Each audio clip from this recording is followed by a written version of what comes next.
89살 치매에 걸린 노인과 결혼한 19살의 간호사. 그리고 그 간호사가 페이스북에 쓴 한마디. 남편이 크리스마스 전에 죽을 것 같아.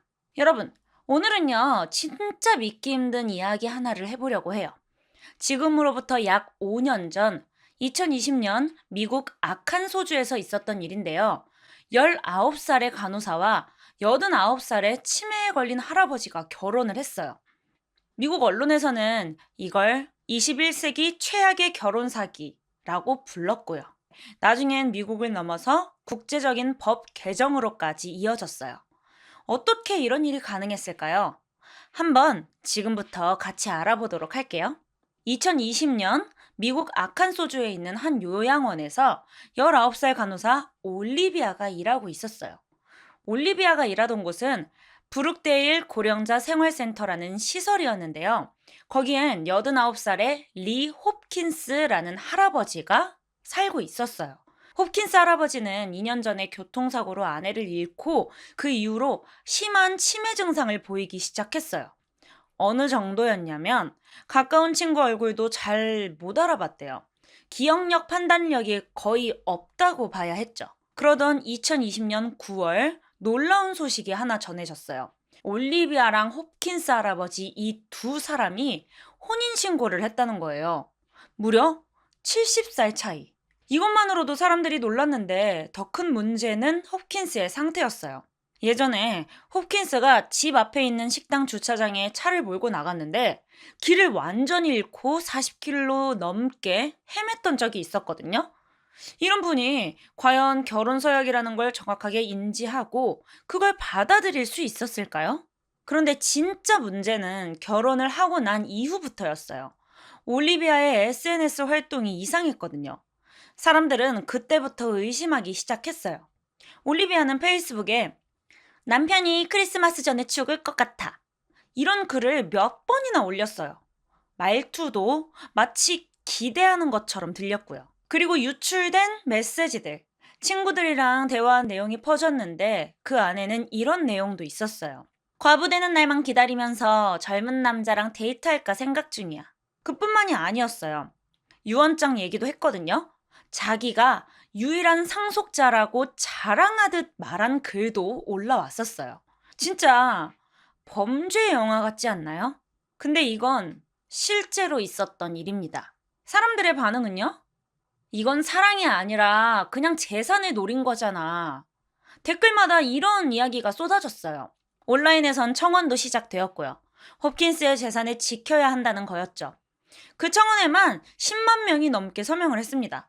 그런데 이 사건, 사람들이 더 충격받는 이유는 따로 있었는데요.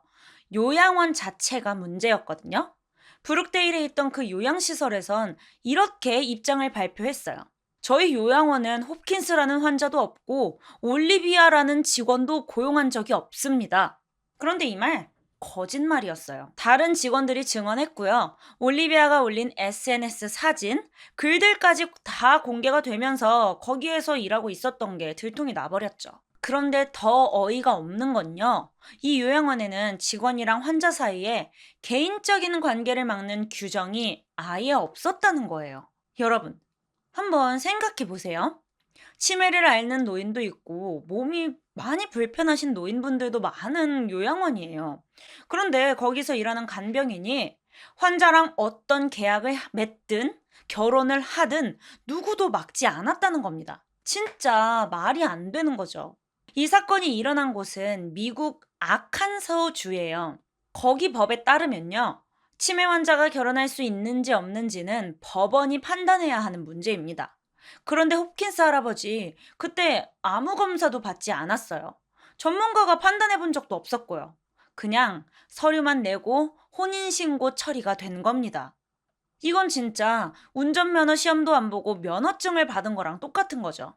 사건이 터지고 나서야 주 검찰이 움직였어요. 사기 혐의가 있는지도 조사에 들어갔고요. 그리고 간호사협회도 나섰어요. 올리비아의 면허를 정지할지에 검토에 들어간 거죠.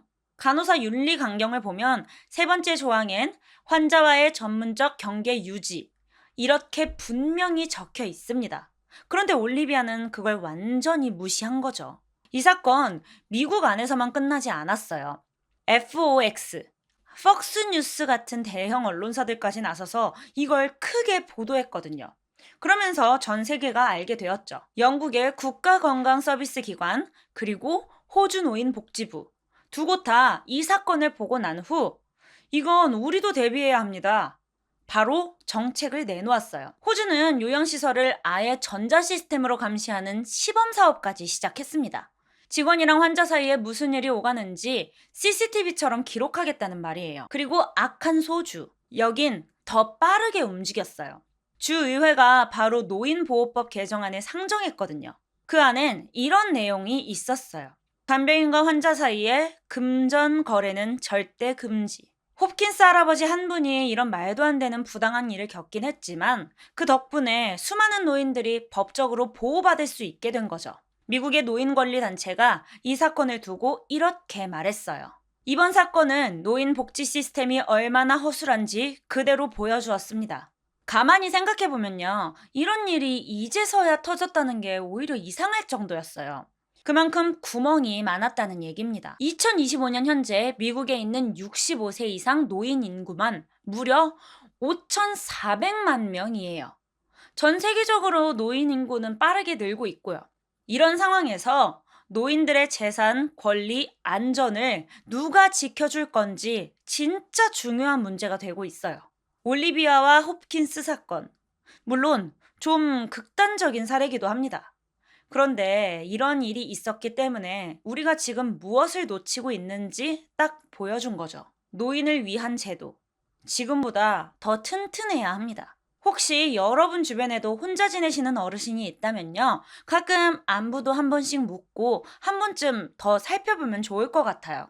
특히 인지 능력이 떨어지시는 분들은 사기나 학대에 훨씬 더 쉽게 노출될 가능성이 높거든요. 19살 간호사와 89살 치매 노인과의 결혼. 누가 들어도 충격적인 사건이죠. 하지만 이 사건으로 인해 전 세계가 노인 보호 정책을 다시 돌아보게 되었고 조금은 나아지고 있어요. 가끔은 이런 극단적인 일이 사회 전체를 바꾸는 계기가 되기도 하죠. 앞으로 노인은 더 많아질 거고 그만큼 우리가 만들어야 할 안전한 환경도 더 많아질 거예요. 나이가 들지 않는 사람은 없으니까요.